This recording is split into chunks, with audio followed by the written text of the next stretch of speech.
Charles Arasim. Evening, how are you all? Don't have much really to say tonight, except that I've sent you all, not all, but a few of you some emails here in the last couple of weeks or so. And my understanding is that the agenda for tomorrow night's meeting with the POC is going to be some discussions of some of those emails. So I hope some of you can attend and see what goes on over there. I think it's going to be an interesting meeting, and might be valuable for you guys to see what happens. There's also going to be an appeal that was, what's the word? Deferred, yeah, deferred, because of lack of release of information to the appellant, and so there were some issues there.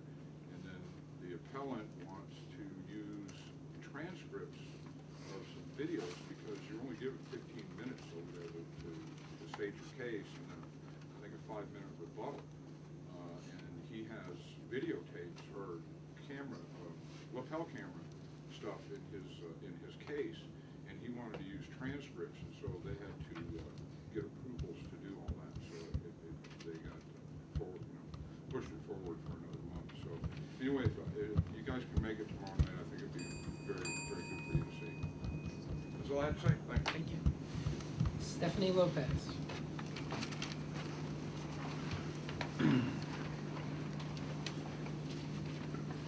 Hello. Hope you guys are all doing well. Committee, and I just wanted to basically come up and say, I see a lot of new faces, so I know I haven't been to all of the Police Oversight Commission Task Force meetings that we have had. I just think that today I wanted to get up and say something on behalf of the officers after watching the news, and Mr. Lippman, I hope this doesn't come on as an attack in any way, shape, or form. But my question to you would be was that, in a sense, you guys are supposed to be here overseeing a committee that's already been put together with the Police Oversight Commission as a task force to make sure that there's balance and equality amongst it, and you're supposed to be here as an unbiased party and an unbiased reason and be able to look at both sides. But what was upsetting to me was when I see him give an interview yesterday, and he says that there's obviously, he's made his decision. He says there's a problem with our police department and that there's things that need to be addressed. And as you being the chairman, my only question to you would be was, how is that unbiased in any way, shape, or form when you're getting onto the media and publicly portraying that type of opinion that you as the chairman of overseeing the task force that's supposed to be equal and unbiased and looking at it from both sides are coming out and saying to the public and the city of Albuquerque that there's a problem with that department. That's the only thing, and like I said, I don't want to make anybody else angered, because I know that there's issues and there's things that need to be fixed, and we don't know. Me personally, being in this for as little amount of time as I have, I want to be a part that can help and make it better. I truly, truly do. It's not something that I'm trying to make waves or make it more of a diversity or dividing line. I would hope to be the middle ground that can make it better for both parties in a sense. I just don't know a way to do it yet and want to be able to help. But that was very exciting to me, Mr. Lippman, with you coming out and then having underneath your name was a community activist, and it's like, really? That's you're supposed to be leading these people to be, looking at it from both sides equally and fairly. And it didn't seem like it was portrayed. I personally know that the media skews things and puts them in a different perspective, and maybe that's not the intent that you meant for it, the way you came across, but it sounded like you were very, very biased and one-sided against the department for being in the chair position. Thank you. Was that Monday night or was that? That was last night. That was last night. Got it. Mr. Chair, I have a question. Ms. Lopez, I'm not sure what the contradiction is there. I mean, I think we all come to this task force with the belief that there are some issues within the police force that need to be addressed, that there needs to be more accountability. And from my perspective, the Police Oversight Commission is tasked with exactly that. So can you explain to me what the contradiction is there? I don't know if you saw the media, the way it came across in the media. It had him listed as a community activist, and then they basically went on to say that he was the task force, that he was the leader of the task force committee. And I know the task force committee was put in place to keep equality and balance and look at it prospectively from both sides to see what the issues were and how it needs to be fixed. And I think it looked bad when he comes out there and he's saying there's just a problem. Like, he's not even giving it a fair perspective when he's addressing the media. I don't want to get into a battle. That's not accurate what you're saying. Okay, and like I said, I know that That's the not media what can I skew said. it. I didn't It say might not anything have about the been. police department. You and if you watch it on video, it's there for you to watch, and it was brought to our attention, and that's why I wanted to come and speak on the behalf, because if you look at it and like I said, the media, you talk for 20 minutes and the media gives 10 seconds of what you actually say. So like I said, that might not have been the context you meant it might not have been in totality. It was on Channel 7, it was on Channel 7s or 13s. There was two separate ones. They had one with I saw them both. with Charles, and then they had one with him. And I was just thinking that, I mean, it doesn't look right for him to be in this position that's leading something that's supposed to be fixing a problem to come out and look like he's taking one side already. It's my only concern. Mr. Chair, I just have to express my disagreement. I think that one of our roles on this committee is to try and serve the interests of the community. I think many of us on this committee believe that there are issues inside the APD and that the DOJ will come out with findings that uphold that sustain that concern. And I think many of us are participating on this committee because we think that the Police Oversight Commission is a way to try and address some of the problems the APD currently has, that there needs to be greater accountability, there needs to be greater oversight, and the Police Oversight Task Commission is one way to create that kind of oversight. So, Okay. Mr. Chairman, yeah, I don't give this too much time because giving more time than others, but the very essence of why we were formed as a task force to begin with is because of obvious problems that have been existing for quite some time. So I think that's why we're formed here, and that's why we're here tonight, and that's why we're marching forward with our work. But I don't want to spend a lot of time on it because we didn't give that same amount of time to the other people. Thank you. I do have a Mr. comment. Roy and then Mr. Well, that's because we didn't make any statements to the other people, perhaps the difference. I heard the same thing from several members. It's not that we all don't come with some type of bias. We all do. Each one of us comes to this table with some type of bias. So what people were telling me is they didn't feel you could see the other side at all. And that's perception, some people's perception, not all, obviously. But that's what Ms. Lopez is pointing out. Other people in her career field have also thought the same thing. I have to agree that you have to, perception is everything. And you have to be very careful that you don't come across as being biased one way or the other. I was shocked that you were part of that group that met, because we didn't know anything about it. I don't know who here knew that he was going. I wasn't surprised that Peter went or that you went, but the rest of us didn't know that Andrew was gonna be there. That kind of surprised me. And I just understand how you interpret things, and you know, perception is everything. So I don't think we would criticize her for that. She does have a role in the police department, and she's sensitive to that sort of thing. You know, truthfully, I didn't come with any bias. I really didn't. Like I But said, I it'll can never see stop it. my heart from going out to Mr. Ellis for the loss of your family, That's you know, true. or for anybody else who's lost a family member here. It doesn't. It just, you know, an action needs to be stopped when it did, and I'm not sitting there I judging know. anybody else. I'd like I to- sympathize. Yes. Thank you. Okay, thank you. Anyone else? Okay, let me take a couple minutes and go through some of this. I attended the city council meeting on Monday, and on, what's today, Thursday? Wednesday. And on Tuesday, Department of Justice was here. I spoke before the city council on Monday in two capacities. There was a resolution before the city council supporting recommendations for the police chief that were submitted by the Martin Luther King Center Task Force for Public Safety. I am vice president of the Martin Luther King Center, and I was chair, and continue to be chair of the Task Force for Public Safety. So I was there in support of that motion. While I was there, you should all know, I also mentioned to the councilors, referenced the letter that we sent to President Sanchez and asked that the city council support that measure and speak to the mayor. So those were the two things I spoke about on Monday. On Tuesday, I was invited among a number of other people. In fact, there were 3 other people at this table who were also at the DOJ meeting yesterday. I was invited there because I've been involved in this issue for over 2 years. I am a community activist, you all know that.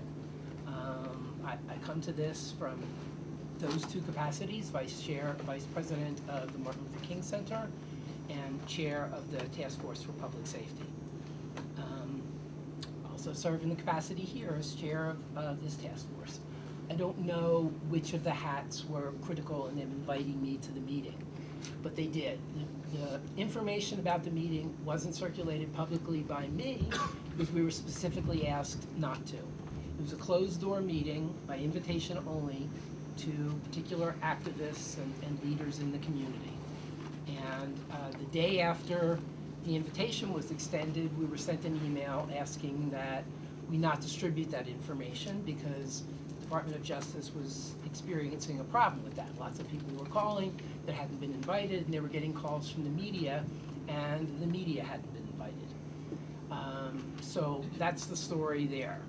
I didn't get any questions from City Council, so there was no real reaction to the letter that we sent to President Sanchez. In terms of the Department of Justice meeting last night, this was very well covered in the media. It was on all 3 TV stations, 10 o'clock news, and it was also in the newspaper today. All I can say is that it was a very interesting meeting, but they didn't really give us any information. No hard information that we can use here. They wouldn't tell us any of their thoughts regarding the investigation. They went into a lot of detail about the scope of their investigation, but not any specifics on their findings.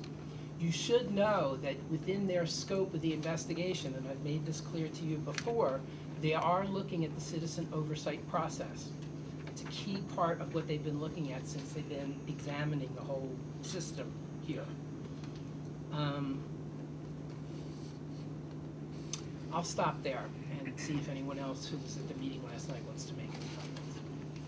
Peter? Well, again, I saw what was covered in the media from your comments after the DOJ meeting.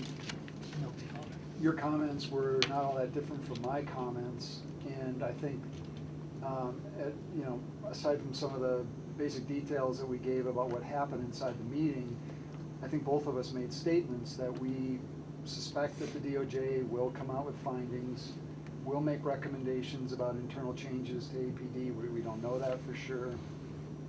And that we think that if they do that, it would go towards the betterment of the police department. I don't see anything in those statements that contradicts the role that you play here.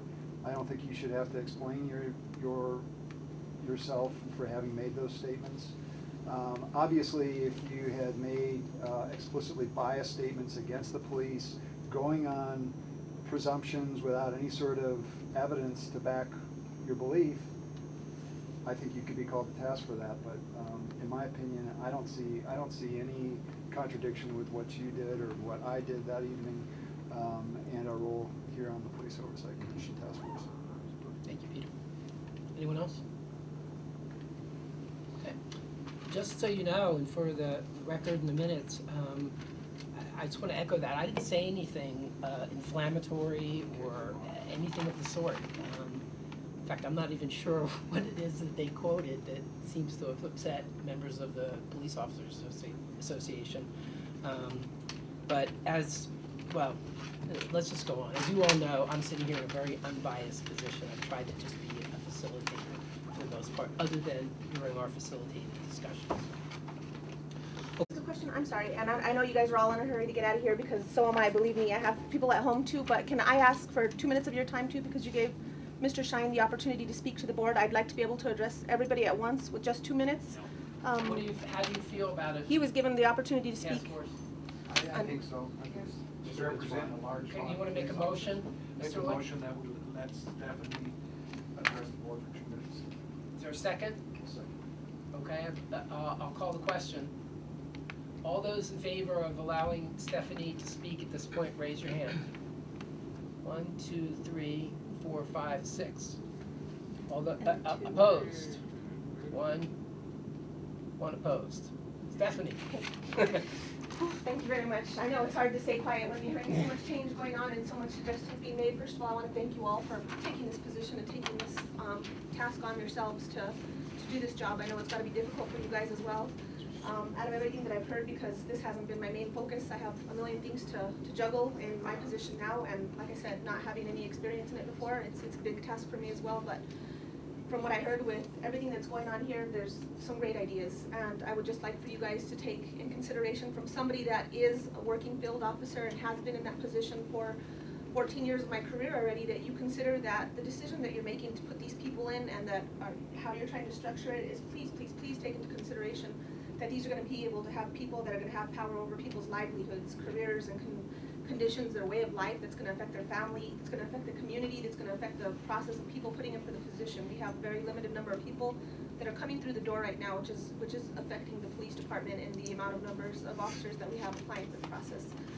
I think they definitely need to be qualified. I don't know what everybody's position is on the board. All I know is that, let's say if you are a teacher, or if you are an attorney, or if you are a doctor, I mean, think of it as the fact that you're gonna put people in place that don't have any expertise in that. I think it was a great idea, and I'm trying to pay attention to names when we're going there. Mr. Wegman, that, you know, you expected them to go to the police academy as well. That's a great idea, you know, because if they're not willing to make that sacrifice that a police officer makes, what gives them the right to judge that person and end a career? And like I know you talked about 6-year terms, it's probably impossible to do. You talked about a stipend. Them are great things because nobody wants to work or volunteer their time for free. There's just so many aspects that you guys have to deal with, and I think that it's good that you guys are waiting and giving it a few more days to think about what's actually going on, because this is a huge, huge impact that you guys are going to suggest, and it's going to really greatly affect the way that the entire profession is looked at and how it's come into. Because if it's impacted this greatly and a whole expansion and a complete restructure of it is done, I think you're going to have a hard time, an even harder time than what you're already having filling a profession right now of police officers. And of course, me thinking is I'm speaking on the officer's behalf, and that's what I want to make sure is protected, is that it's great that you guys are giving it 300 days to file a complaint against somebody, but you know what? Prosecution has to be done within 6 months, unless you go through all of the shenanigans of refiling, extending, doing everything else. So why are you going to give the complaint process a longer time than what you would give the civilian process a time to be prosecuted? It's just simple things, you know. Like I said, there's a million things you guys talked about in here at once, and it's a difficult job. Stephanie, I appreciate your comments, and I think we are trying to be sensitive to some of the concerns that you're raising.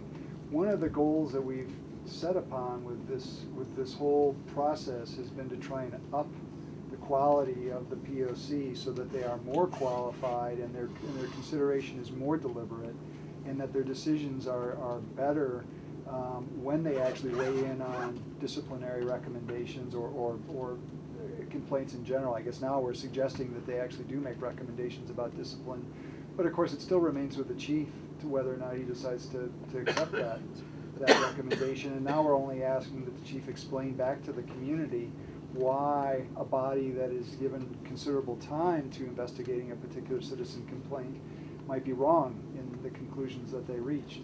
But beyond that, I think we share your same concern that we want to see a civilian oversight process that is careful and deliberate and as professional as possible. And I think if you actually look at most of the recommendations that we've got here tonight, that's what they're seeking to achieve, is trying to up the professionalism of the overall body. And there's more discussion that's going to happen about the composition yet. And I would hope that it actually comes out with recommendations that guarantee as capable and deliberate and competent a body of oversight people as possible. Yes, sir. I thank you guys for the opportunity to speak. I'm sorry I wasn't more of an active part in this. You know, and Steph, thanks for taking a couple minutes and going from the officer's perspective. I think it's incredibly important. I think what you're asking us to do as a task force is really take a look at both sides, take a look at it from the hardworking, committed, honest, dedicated police officer's perspective, and how all these changes may impact his ability to do his job at the highest level. And so just look at that balance. And again, I appreciate you coming in and bringing it back and making sure that we're looking at this from both sides and what potential impact any of our changes. Thanks, Steph. Okay. Is any other business anyone wants to bring up? If not, this meeting adjourned.